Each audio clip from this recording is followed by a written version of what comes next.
que es poder compartir la palabra del Señor y poder escuchar ese mensaje que no es de esta tierra, porque la palabra de Dios es sobrenatural. Amén. Lo que contiene la Biblia es sobrenatural, y cuando nosotros la tomamos, lo sobrenatural se materializa en nosotros. Amén. Muchas veces leemos la palabra del Señor y vemos que son solamente líneas, pero cuando la hacemos nuestra, cuando la creemos, esa palabra cobra vida en nuestro corazón. Y en esta mañana yo quiero que nosotros vayamos allí a la epístola a los Hebreos, el capítulo 11, del versículo 1 en adelante. Y quiero comenzar en esta mañana con esta serie de los héroes de la fe. Y vamos a ver que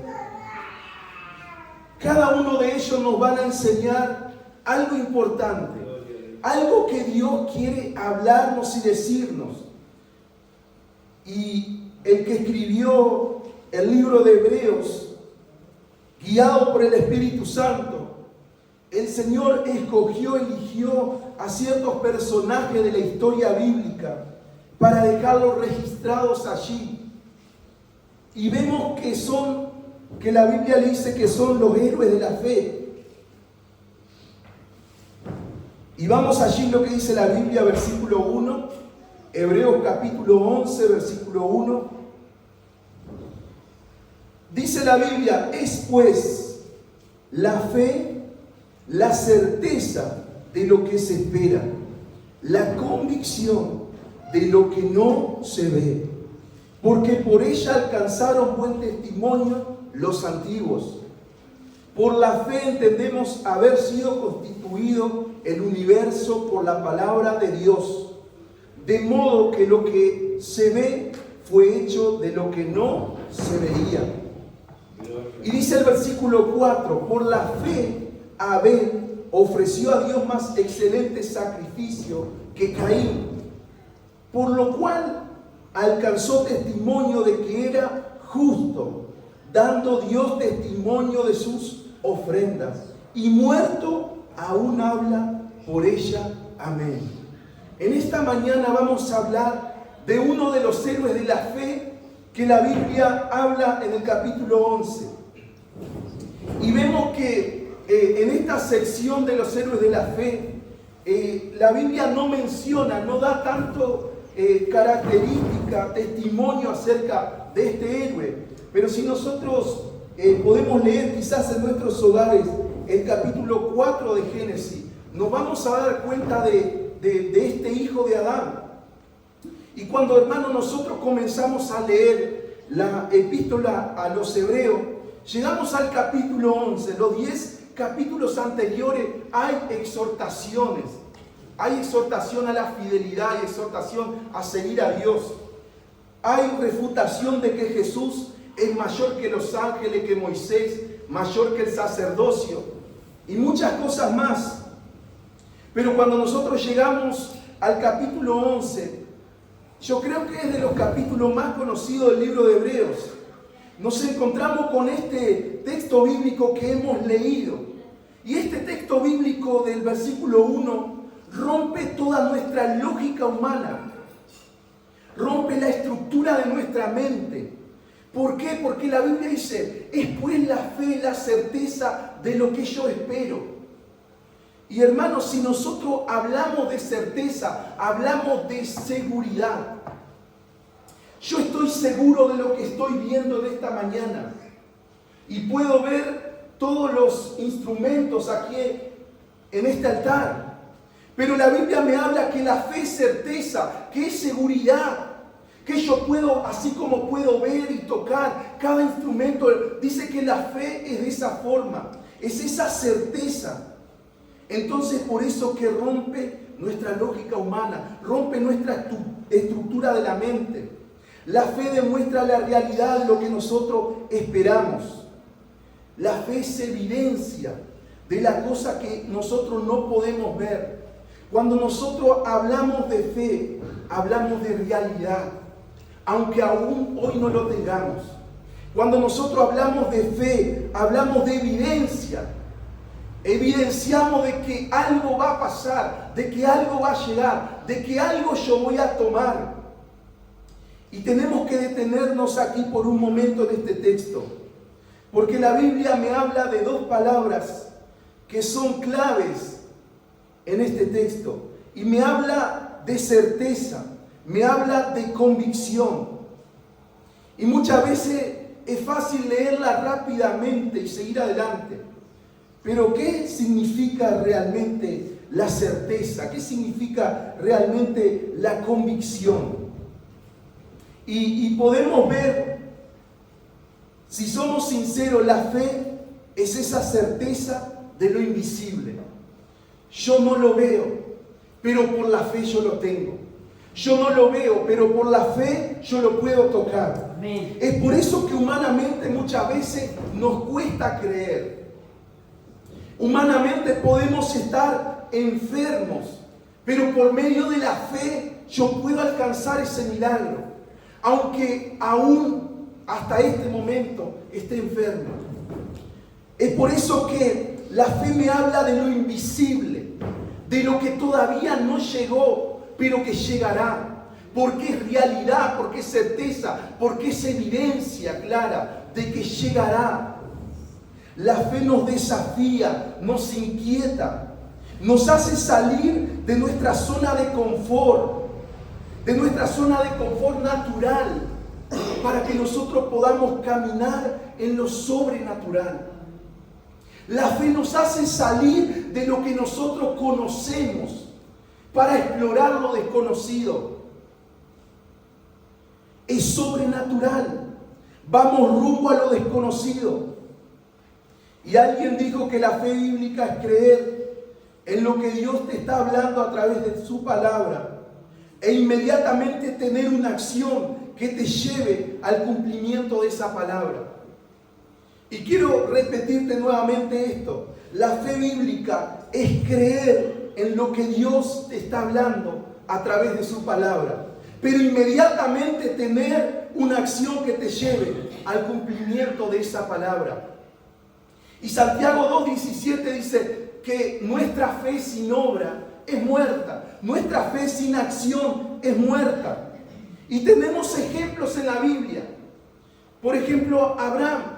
Dios le dice a Abraham: Abraham, vete de tu tierra y de tu parentela a la tierra que yo te mostraré. Te mostraré. No le había mostrado. ¿Y qué hizo Abraham? Tuvo una acción. Se levantó con lo suyo y fue tras esa promesa. Entonces la fe me habla de que Dios me entrega una palabra, Dios me da una promesa, pero inmediatamente yo acciono para que esa promesa se cumpla en mi vida. Y así le pasó a Abraham, así le pasó a Gedeón, así le pasó a Josué. ¿Por qué? Porque la fe sin acción está muerta. El hermano Carlos leía un texto bíblico hoy, de allí de Mateo 7:21. Y dice la Biblia, vamos a leerlo allí, Mateo 7:21.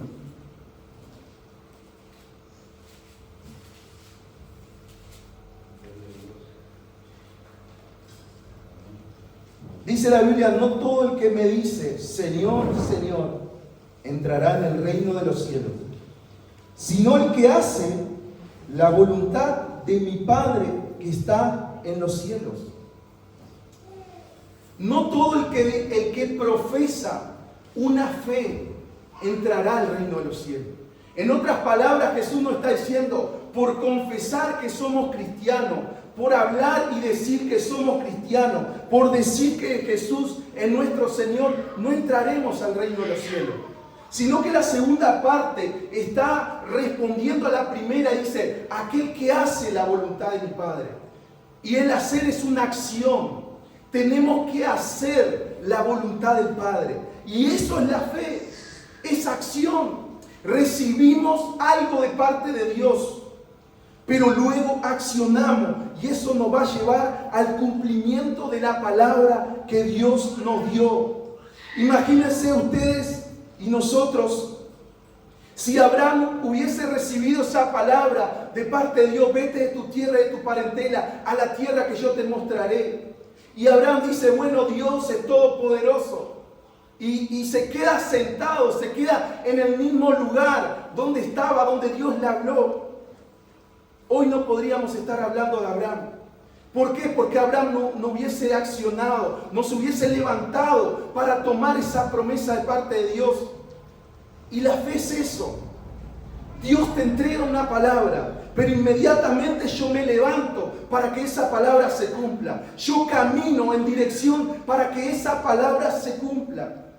Hermano, vivimos en un mundo donde necesitamos prueba para creer. Si yo le digo a ustedes que va a llover, muchos de nosotros saldremos afuera, miraremos el cielo y miraremos para ver si hay nubes que evidencian de que va a llover. Porque nos regimos por eso. Muchas personas necesitan ver para creer. Y así en muchas cosas de la vida. Si nos prometen un trabajo, nosotros esperamos esa respuesta. Esperamos esa respuesta de esa persona. Porque necesitamos ver para creer.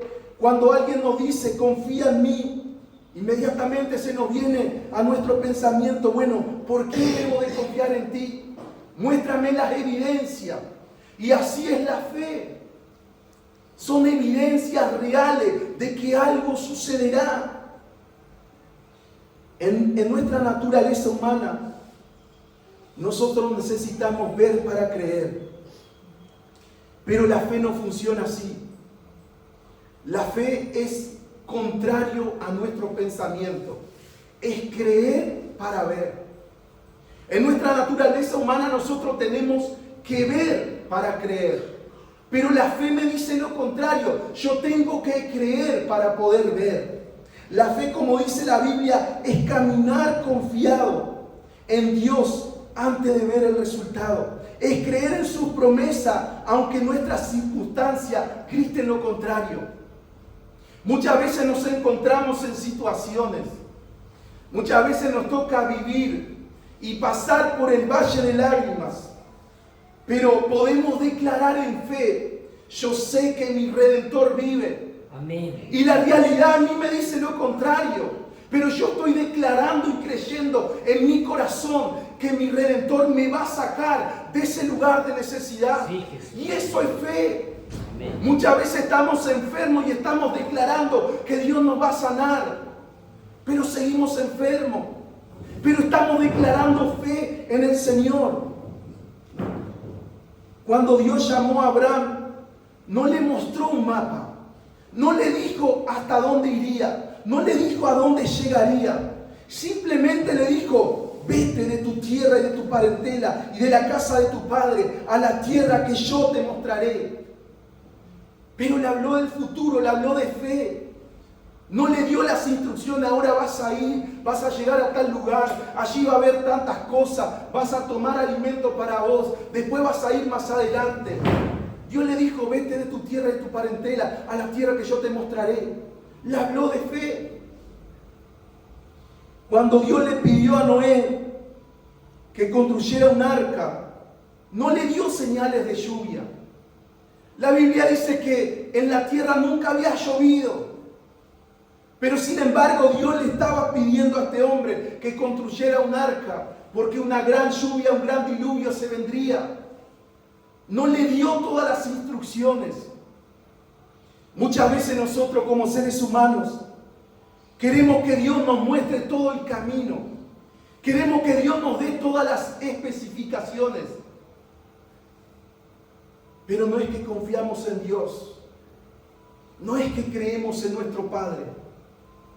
Si vos y yo confiamos en el Señor, si vos y yo creemos en Dios, nosotros no le vamos a pedir especificaciones a Dios. ¿Por qué? Porque confiamos plenamente en un Dios sobrenatural, en un Dios que siempre estuvo y que estará. Dios no le dio especificaciones ni a Abraham ni a Noé. Cuando Dios le prometió un hijo a Sara, su cuerpo ya no tenía fuerzas humanas para concebir. No tenía condición para tener un hijo. Pero aún así Dios le dijo que de su vida saldría naciones. Algo impensado para la mente humana es que la fe rompe las estructuras de nuestra mente. La fe rompe las estructuras de nuestra mente. No es como nosotros pensamos. No es lógica. La fe rompe nuestra lógica. La fe rompe aquello que nosotros queremos tener el control de nuestras vidas.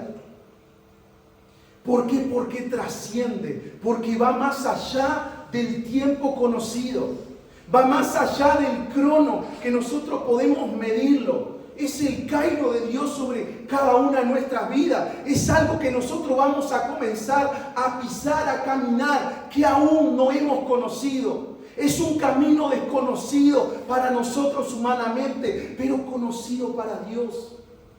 Y si es conocido para Dios, tú y yo estamos en sus manos. En cada uno de estos casos anteriores podemos ver que la fe en Dios hizo lo imposible. En Abraham, nosotros ya sabemos la historia. En Noé, el diluvio vino. En Sara tuvo el hijo. En cada uno de estos casos podemos ver que esa fe se materializó sobre la vida de estas personas. La fe de Abraham le dio el valor para caminar hacia lo desconocido. Muchas veces Dios nos va a pedir que hagamos algo, y algo inalcanzable para nosotros, porque la fe es eso, es inalcanzable humanamente, porque si tú lo puedes lograr, eso no es fe. Es por eso que muchas veces Dios te va a pedir algo inalcanzable, algo que no conoces, que vayas a lugares que todavía no transitaste, que camines por lugares que todavía son desconocidos para cada uno de nosotros. Pero vemos que la fe de Abraham le dio el valor para caminar hacia eso desconocido. Y nosotros vemos el resultado después, que Dios bendijo, que Dios estuvo con Abraham. La fe sostuvo a Noé durante más de 100 años. Nosotros leemos la historia del arca de Noé, le enseñamos a los niños, le decimos que hubo un diluvio, que Dios castigó a la humanidad con agua, con un diluvio. Pero ¿saben una cosa, hermano? Noé estuvo más de 100 años construyendo ese arca. Estuvo más de 100 años recibiendo burla, recibiendo cosas de la sociedad del momento. Se burlaban de este hombre porque Dios le había mandado en fe a construir un arca. Muchas veces Dios se va a burlar de tu fe. ¿Por qué? Porque la gente natural no va a entender una fe sobrenatural. La gente natural no puede percibir las cosas sobrenaturales. Lo mismo le pasó a Noé. La gente se burlaba de este hombre porque estaba construyendo un arca para salvarse de un diluvio en el cual en esa tierra, en ese momento, nunca había caído una gota sobre la faz de la tierra. La fe es inconcebible para una mente humana. La fe le permitió a Sara que diera luz a Isaac aún en su vejez. ¿Qué significa para ti creer en un Dios invisible a los ojos humanos? ¿Alguna vez te hiciste esta pregunta? ¿Qué significa creer en un Dios invisible? Que muchas veces hablamos de Él, predicamos de Él. Hermano, vivimos en tiempos donde nuestra fe también está siendo probada. Nuestra fe está siendo probada. Quizás hoy Dios no te pida construir un arca o dejar tu tierra de nacimiento, pero nos enfrentamos a situaciones donde Dios nos llama a creer en lo que no podemos ver. Quizás no es la misma situación que Abraham y Noé, pero hoy nos enfrentamos a situaciones en nuestra vida. Vivimos tiempos donde nuestra fe también es probada. Y dice el apóstol Pedro que nuestra fe es probada con fuego. Y nadie de nosotros quiere pasar por ese tiempo de prueba, de fuego, donde parece que nos consumimos, donde parece que nos ahogamos en medio de las situaciones. Muchas veces oramos por un milagro de sanidad y muchas veces ese diagnóstico no cambia. Tu fe es probada. Cuando orás por un milagro, cuando orás por una sanidad y no sucede, tu fe está siendo probada. Le pedimos dirección a Dios cuando no hay claridad en nuestro futuro. Tu fe está siendo probada. Nos aferramos a sus promesas cuando todo a nuestro alrededor parece que se cae a pedazos. Tu fe está siendo probada. Pero Dios nos llama a tener certeza aún en medio del caos. Amén. Dios nos llama a tener certeza y convicción aún cuando no sepas cuál es el paso que tenés que dar, qué es lo que viene delante. Aún cuando nuestro futuro no se ve nada claro, pero Dios nos llama a creer por encima de nuestra situación.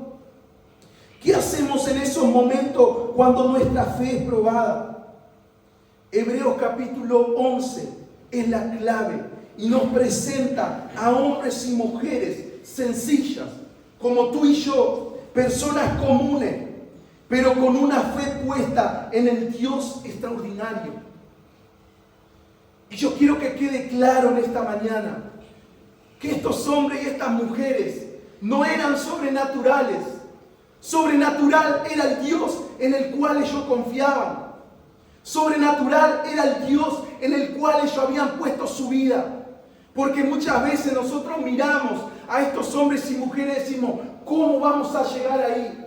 Si Abraham era sobrenatural, no sobrenatural, era el Dios en el cual Abraham confiaba. Amén. En ese mismo Sí, Dios que vos y sí, yo tenemos, en ese mismo Dios que vos y yo confiamos. Gloria a Dios. Mujeres y hombres sencillas, pero que creían en un Dios extraordinario.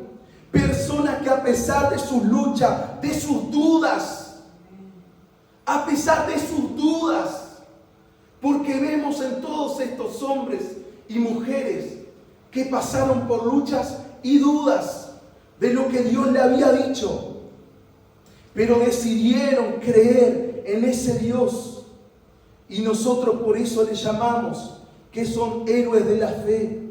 Estos héroes de la fe no fueron perfectos, fueron hombres y mujeres que confiaron en un Dios perfecto. Porque muchas veces tendemos a idolatrarlo, pero no, ellos no fueron perfectos, fueron hombres y mujeres sencillos que creyeron en un Dios perfecto. Y el versículo 4 del capítulo 11 habla de un hombre que se llamaba Abel. Este hombre, hijo de Adán y Eva, su hermano Caín, y dice la Biblia, por la fe Abel ofreció a Dios más excelente sacrificio que Caín, por lo cual alcanzó testimonio de que era justo, dando Dios testimonio de sus ofrendas, y muerto aún habla por ella. Este hombre Abel, yo veo un hombre que la fe de Abel, una fe que adora con lo mejor. Lo primero que podemos ver en la vida de este hombre, un hombre que adoraba a Dios con lo mejor. Y la historia de Abel no es solamente un relato del inicio de la humanidad, sino que es un reflejo de la lucha espiritual que todos enfrentamos. Y no solamente de eso, sino también de cómo respondemos a Dios en medio de nuestra naturaleza caída. Este hombre, su madre y su padre habían sido sacados del Edén, y luego de ello nació Caín y Abel. Y este hombre respondió al llamado de Dios. Abel y Caín eran hijos de Adán y Eva, la primera generación que nació después del pecado original. Y reflexionando un poco en esta realidad de Abel, sus padres vivieron en el Edén perfecto. Sus padres pisaron esas tierras perfectas. Pero él no pisó. Él vino después de la caída.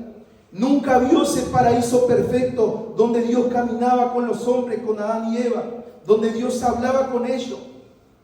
Me imagino la vida de este hombre de Abel. Creció oyendo los relatos de un mundo perdido y de las promesas de un Salvador. Pero a pesar de no haber experimentado la perfección del Edén, creyó en Dios y creyó lo suficiente como para presentarle una ofrenda excelente a Dios. Y esto es lo importante. Él no estuvo en el Edén, en ese Edén perfecto. Pero sin embargo lo vemos luego después a este hombre presentando lo mejor que tenía a Dios. La vida de Abel es extraordinaria. Vivió en una tierra marcada por la maldición. Dios mismo había maldecido esa tierra. Y él vivió en esa tierra rodeado de espino, de sudor, de fatiga. Ahora el hombre tenía que trabajar para ganar el pan. Pero su corazón no se contaminó. La vida de Abel nos enseña que en lugar de enfocarse en lo que había perdido, eligió adorar a Dios con lo mejor que tenía.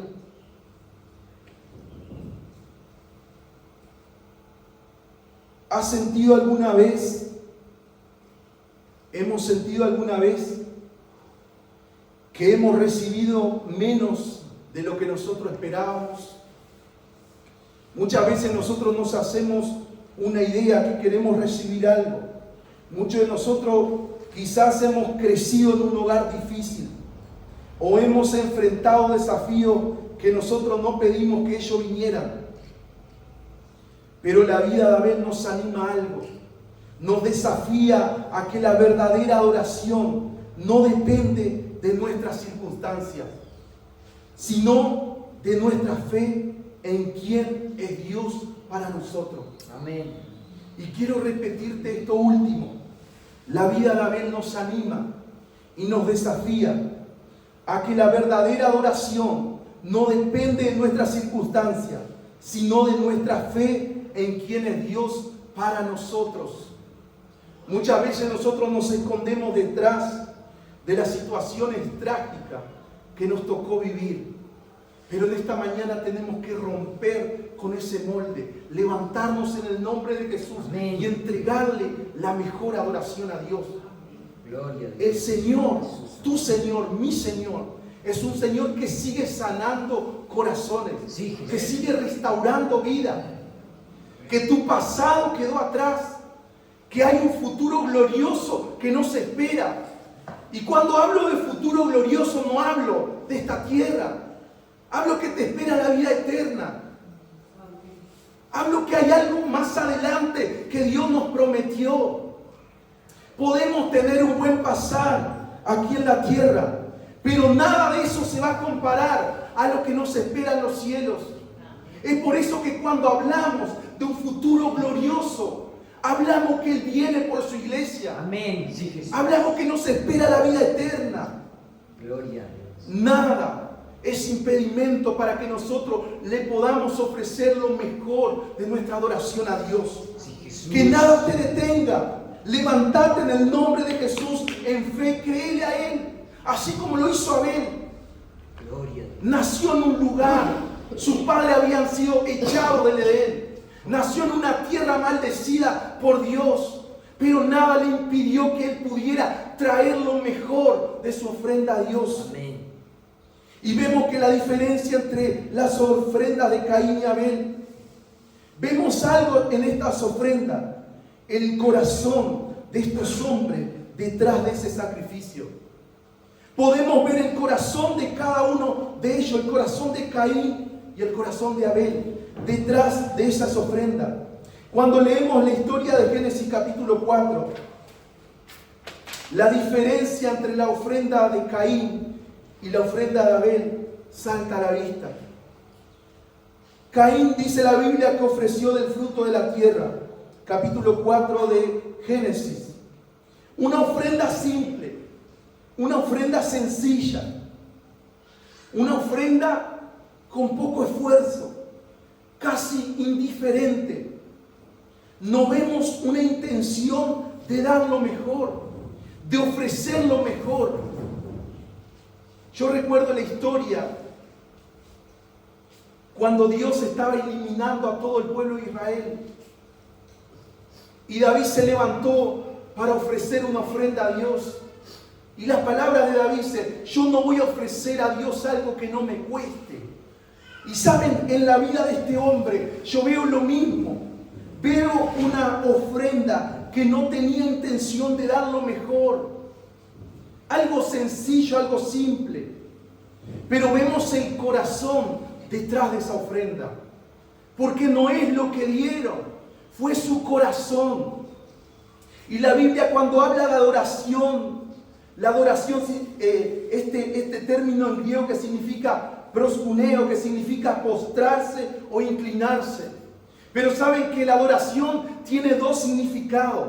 La adoración es una actitud del corazón, pero también es una actitud del cuerpo que reconoce la soberanía de Dios sobre nuestra vida. No es solamente que yo me postre delante de Dios, sino cómo ese corazón se postra delante de Dios.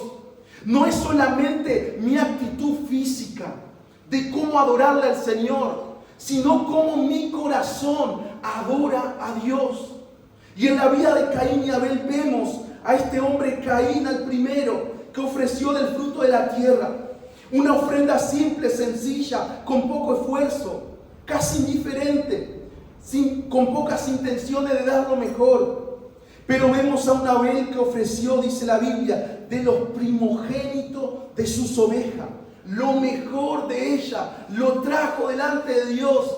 ¿Quién le enseñó a Abel a hacer eso? Si sus padres habían sido echados del Edén, si la tierra estaba maldecida cuando él nació, ¿quién le enseñó a Abel a ofrecer ese sacrificio, esa ofrenda, esa adoración a Dios? Abel ofreció lo mejor que tenía. Y tenemos que destacar algo importante. Abel escogió lo primero y lo mejor. Porque primogénito significa eso, primero y mejor. Algo sin defecto. Lo que más valor tenía. Una ofrenda con conciencia. Un sacrificio con conciencia. Una adoración con conciencia, sabiendo a quién estamos adorando. Muchas veces adoramos a Dios y no sabemos delante de quién estamos. Estamos delante del Todopoderoso. Amén. Estamos delante de aquel que creó todas las cosas con una palabra de su poder, dice la Biblia. Y aquí tenemos que destacar a este hombre. ¿Quién le enseñó a Abel a adorar a Dios de esa forma? A tener ese corazón para adorarle al Señor de esa forma. Abel entendió que la adoración genuina exige lo mejor de nosotros. Esa adoración genuina, que entregamos siempre lo mejor. Y Mateo capítulo 6, versículo 21, por boca de Jesús, la Biblia dice: donde esté vuestro tesoro, allí estará también vuestro corazón. Jesús se dirigió a la multitud y le dijo: donde esté vuestro tesoro, allí también estará vuestro corazón. El sacrificio de Abel fue aceptado porque reflejaba un corazón lleno de amor, un corazón con entrega, un corazón con reverencia y un corazón con fe en Dios. Caín ofreció algo sin pasión, sin sacrificio verdadero, una ofrenda más. Y vemos en la Biblia que Dios mira el corazón antes que la ofrenda. Dios mira la intención, Dios mira la disposición. Y primera de Samuel, capítulo 16, versículo 7. La Biblia dice: el hombre mira lo que está delante de sus ojos, pero Jehová mira el corazón. Y en base a todo lo que hemos estado escuchando en esta mañana, yo quiero hacerme una pregunta para mí, pero quiero que todos reflexionemos. ¿Qué clase de sacrificio, de ofrenda, de adoración le estamos presentando a Dios hoy? O le estamos presentando en este mes, en este año, en lo que avanza el año. ¿Qué clase de sacrificio, de ofrenda, de adoración? ¿Le damos lo mejor de nuestro tiempo a Dios? ¿O muchas veces apenas de un minuto cuando estamos cansados? ¿Le damos lo mejor de nuestros talentos o solo lo que nos sobra? ¿Es nuestra adoración intencional y sincera y nacida de un corazón lleno de fe? Abel nos enseña que la adoración verdadera comienza en el corazón. No importa si nuestra ofrenda parece pequeña. Lo importante es si proviene de un corazón que ama y confía en Dios. Y a mí me recuerda también la historia de la viuda y los ricos que daban. Y Jesús dijo que la viuda había adorado de mejor manera que aquellos ricos. Humanamente para los discípulos dijeron: el Señor está equivocado, no está viendo lo que nosotros estamos viendo. Pero ¿saben una cosa? Dios mira el corazón. Desde el Antiguo Testamento al Nuevo, Dios siempre miró el corazón. Porque la adoración a Dios no es solamente postura, es una actitud del corazón. Un corazón que se rinde a Dios, un corazón que reconoce la soberanía de Dios sobre su vida. No es solamente lo que hacemos, es cómo lo hacemos. No es solamente lo que damos, es cómo lo damos. Si queremos que Dios esté con nosotros, si queremos recibir lo que Dios tiene para nosotros, no solamente demos, sino darlo con conciencia. Pero vemos que en la vida de este hombre de Abel, para terminar, el precio de la fe de Abel, porque saben que creerle a Dios tiene un precio. En Noé, nosotros vemos la burla, la soledad, quedó solo él y su familia creyéndole a Dios. En Abraham, un hombre que se fue de su tierra y su parentela, quedó solo. Tu fe y mi fe tiene un precio.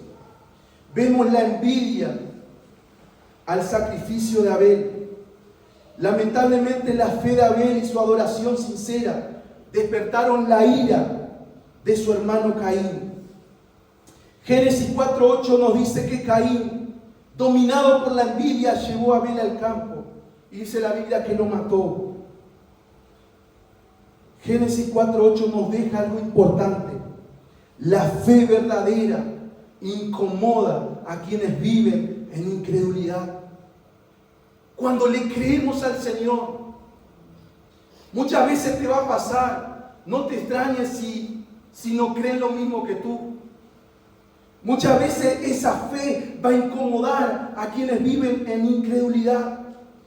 Nosotros no podemos detenernos por la incredulidad del otro. Tenemos que creerle a lo que Dios nos dijo. Y tenemos que seguir adelante a pesar de la incredulidad de los demás. Amén. Porque esa fe verdadera va a despertar muchas veces envidia. La ofrenda de Abel expuso la indiferencia de Caín. Y ahí vemos por qué Dios no recibió la ofrenda de Caín. No era que Dios no quería los frutos de la tierra, era que había un corazón que ya estaba desviado. Porque la fe de Abel puso en evidencia, expuso la indiferencia de Caín.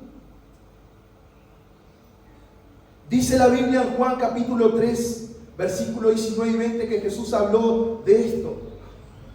La luz del mundo vino al mundo. La luz vino al mundo. Y los hombres, dice la Biblia, amaron más las tinieblas que a la luz, porque sus obras eran malas.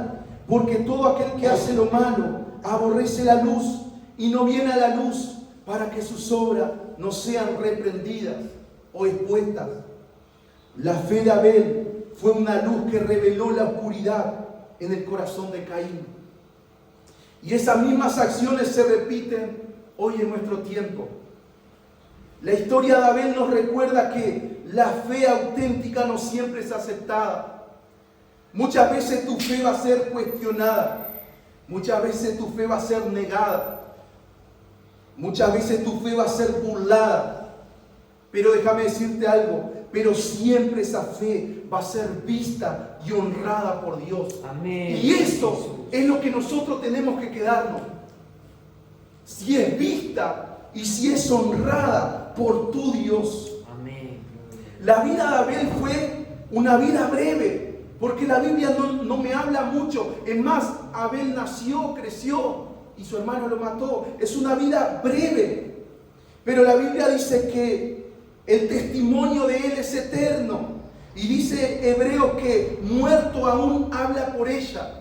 Un hombre que adoró a Dios con lo primero y lo mejor. Y Abel, por supuesto, ya no está, pero su fe todavía nos enseña a adorar a Dios con lo mejor, aun cuando nadie más lo entienda. ¿Qué significa adorar a Dios con lo mejor en nuestro tiempo? La adoración sigue siendo el centro de nuestra relación con Dios. Dios nos llamó a que le adoráramos a Él. Es por eso que la Biblia habla que no podemos servir a dos señores. La adoración sigue siendo el centro de nuestra vida. Dice Juan 4:23, pero la hora viene y ahora es cuando los verdaderos adoradores adorarán al Padre en espíritu y en verdad. Porque también el Padre tales adoradores busca que le adoren. Adorar en espíritu y en verdad es darle nuestras primicias a Dios, darle lo mejor de nuestro tiempo, lo mejor de nuestros talentos y lo mejor de nuestros recursos. Eso es adorar en espíritu y en verdad. Venir delante de Dios con un corazón sincero, no con un corazón dividido o motivado por el egoísmo. Ofrecer esos sacrificios de alabanza, aún en momentos de dolor, como lo dice Hebreos capítulo 13, versículo 15. Te invito en esta mañana a que estés en pie. Amén. La fe de Abel nos desafía a preguntarnos algo. ¿Le estoy ofreciendo a Dios lo mejor y lo primero hoy? Este hombre nos interpela a cada uno de nosotros. Si le estamos ofreciendo lo mejor de nuestra vida al Señor, si le estamos ofreciendo lo mejor de nuestro tiempo, lo mejor de nuestros años al Señor. Un hombre que a mí me llama poderosamente la atención. Los personajes del Antiguo Testamento, hombres y mujeres que no tenían el conocimiento que tenemos hoy cualquiera de nosotros. Sin embargo, adoraban a Dios de una manera extraordinaria.